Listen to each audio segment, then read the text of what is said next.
we're gaining Republicans here in the Commonwealth. People don't realize that. And if registered Republicans actually got out to vote, we would win every single election. That's what we have to push. The individuals who say, I don't like the electronic voting, I want a paper ballot. Well, with mail-in balloting, you can get that paper ballot and you don't have to mail it in. You can take it to your county voter services in person and give it to them, and they will process it right then and there.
We support candidates that support our Constitution, and he's a good friend of ours, a good friend of We the People, and he and his lovely wife have been going around Pennsylvania really fighting for us to get the word out.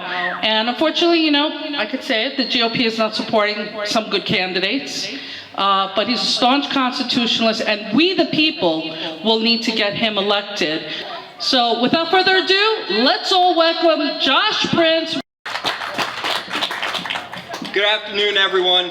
It's a distinct honor and privilege to be here before all of you Patriots. That's why these judicial elections matter so much. We need judges that will uphold the rule of law as written, and we consistently see that doesn't occur. And many people have asked me, Josh, why did you decide to run? And I tell people, if you asked me 3-4 years ago if I saw myself running for an appellate court position here in Pennsylvania, I would have said, no.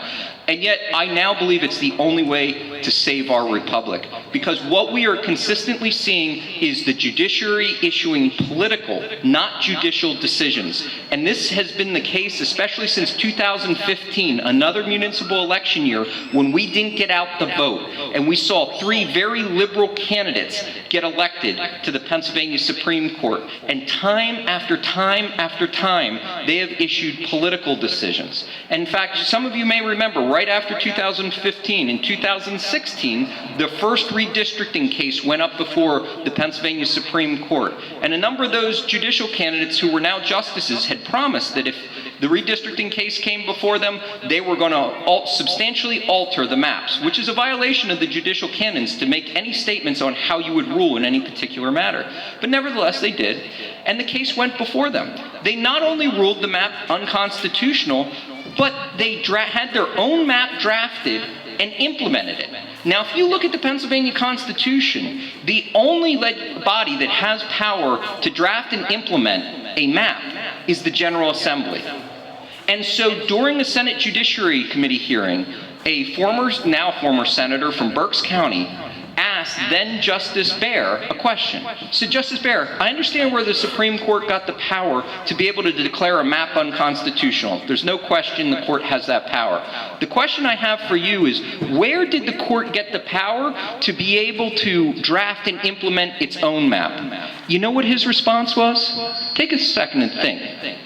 Now, I didn't find myself often agreeing with Justice Baer's decisions or that, but I always had to give the man credit. He always was very blunt, and he didn't sugarcoat anything. His answer? We took it. We took it. That's everything that's wrong with the system. And that's why these elections matter so much. The erosion of public confidence in the judiciary is a direct result of these political, non-judicial decisions. That's why we got to make sure we vet the judicial candidates and get the appropriate ones elected. My primary opponent never stepped foot in a courtroom here in Pennsylvania. Not in a trial court, not in an appellate court. I know, you're probably wondering, well, why? And I'm not the endorsed candidate, she is. So why did the PA GOP endorse her? Well, she spent 30 years in the government, the last 10 of which in the Senate as secretary. Judge McCullough is also not the Pennsylvania endorsed candidate because of the fact that she will only ever uphold the law as written and Constitution as intended, and she has 13 years of experience, actual decisions showing that. But what was interesting, iVoter rated her Republican primary opponent, who is from Montgomery County, and rated her as far blue in the liberal sense, in activist was their term, in comparison to Judge McCullough that they rated as a proven originalist. That's extremely concerning. Think about that for a minute. Another activist on the Pennsylvania Supreme Court. That's exactly what we don't want and don't need. Right. Judge McCullough, just for a couple cases that she's handled, some of which you may have heard of, in the last year alone, she upheld the Second Amendment on 4 occasions. And I should know this, they were all my cases. I can also tell you that when the challenge to the mail-in ballot came, Act 77, Judge McCullough was the judge who ruled that Act 77 was unconstitutional pursuant to the Pennsylvania Constitution. That would later be overturned by the Pennsylvania Supreme Court in another political decision. She was also the judge who unfortunately was only in the dissent in ruling that it is not willful misconduct for a nurse to refuse to take the vaccine. That nurse ended up losing her unemployment compensation benefits, even though the hospital had acknowledged that masking was sufficient. And again, unfortunately, the majority, which Judge McCullough was not part of, ruled that that constituted willful misconduct. Judge McCullough wrote a beautiful dissent saying, no, people have freedom of their bodies. And he actually cited to Justice Rehnquist and decisions he had rendered on this part, saying, no, you have a right to decide what goes into your body. And you can't force someone to do it, and you can't then say it's willful misconduct because they refuse it. She also was the judge in 2020, the only judge in the nation, who stopped the certification of the election. Do you remember that? Because of the fact that Act 77 mail-in ballot was being challenged here in the Commonwealth. And she was the sole judge across this Commonwealth, said, nope, we got to stop this until such time as we can have a hearing and get all forms of due process to be complied with. You know what the Supreme Court did? They went and took the case from her before there was even a hearing. This happened right before Thanksgiving. Vacated her stay, never gave the parties an opportunity for a hearing or to submit any evidence, and said, nope, no problems here. That's everything that's wrong with the system. That's everything that Judge McCullough has fought against. She has only ever upheld the law as written and the Constitution as intended.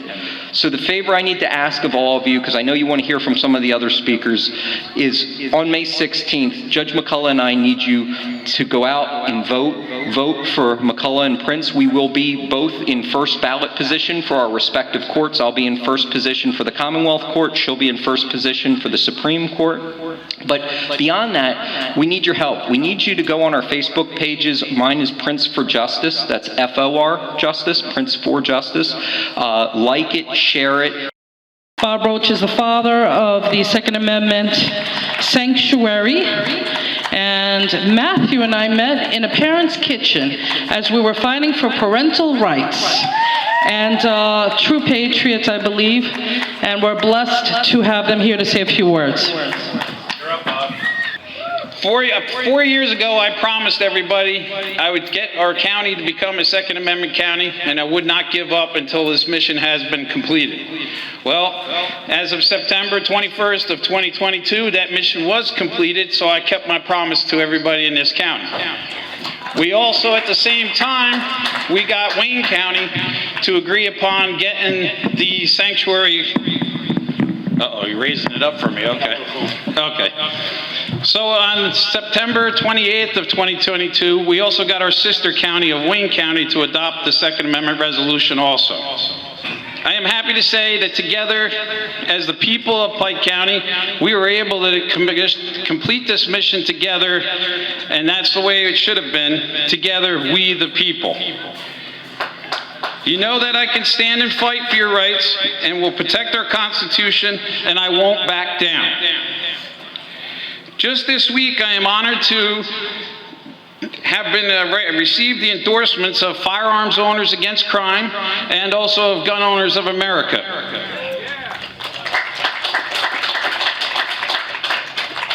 The county commissioners brag about their record and say, look what we have done. But in fact, look what have the county workers, the first responders, and us, the taxpayers, have done.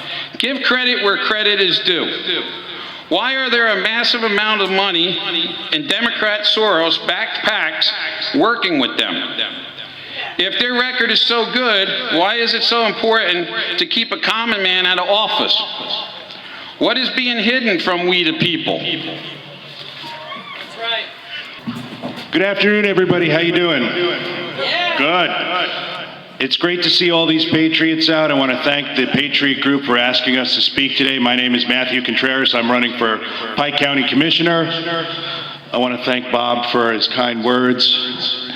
It's been great running with Bob. Bob is a good man. He's a good man. He understands the issues that we have in Pike County, and I'm honored to run alongside with him. I also want to thank Anastasia Theodoropoulos. She's the leader of Pike County Patriots, and she has been a friend of mine from day one, and I want to thank you very much.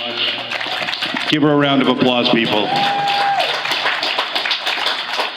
Also want to say I endorse Joshua Prince for the Commonwealth Court, and I also endorse Judge McCullough for the Supreme Court. These are two great jurists, and they will be outstanding judges on both their respective courts. So please, thank you for your kind words, Josh, also. And there is a battle going on in the Republican Party. You have to understand, this is a Republican primary. This is not a general election.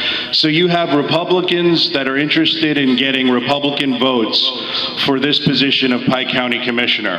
And so there is a battle going on in the Republican Party. And we as Republicans have to ask ourselves this question. Do we want to continue electing Republicans who want to be a part of the uniparty, who want to be a part of just getting along with Democrats, who say that the candidates we run in the previous election were just not good enough? These were principled conservatives that were run. So the GOP says, well, they're just not good enough, and that's why they lost. They lost because they didn't get the broad support that we should be giving other Republican candidates. So we have to ask ourselves a question as Republicans. What would we like to do? Who would we like to have represent us? So Bob and I both believe in fiscal responsibility, a limited government. We believe that the government is here for security and protection of the people. That's its number one priority.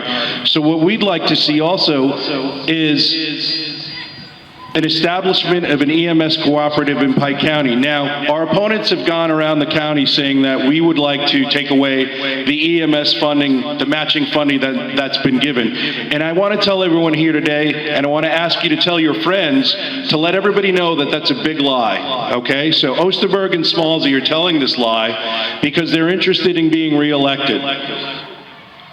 And I think as principled Republicans, we should be doing what's best for the public, what's in the public's best interest. We shouldn't be trying to make promises or telling people lies because we just want to get elected. Now, without further ado, I just also want to recognize a few people who are here who are running for other positions that are guests here.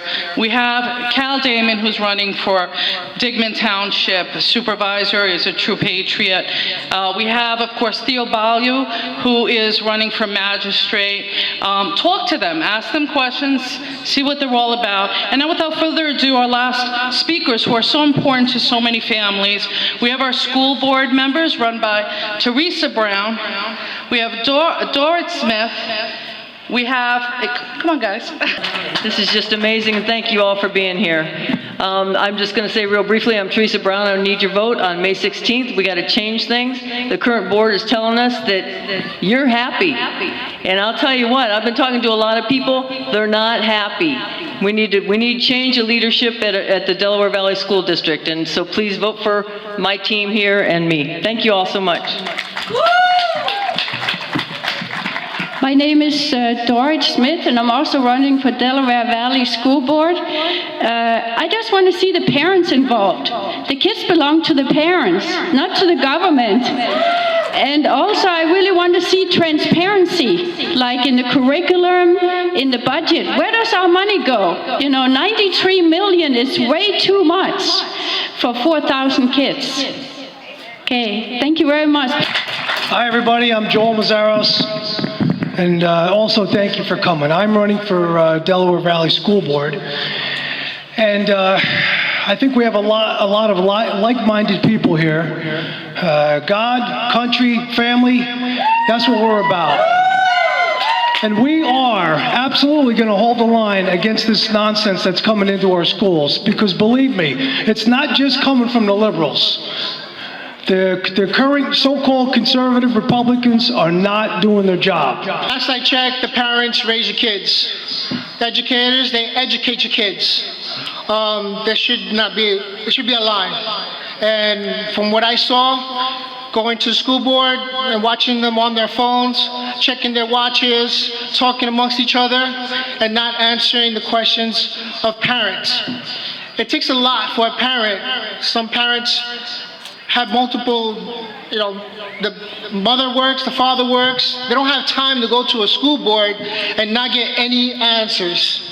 So that's why I'm running for school board. And if you vote for me on the 16th, I'll make that change, and I'll be your voice.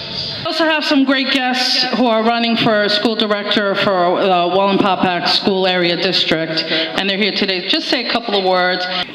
Hello, I'm Jasmine Ruiz, and I'm running for Wallenpaupack Area School Director, and I ask for your vote on May 16th. If you look up the definition of stand your ground, you will find my picture. I don't care who sues me, I just know what I have a job to do and what it is.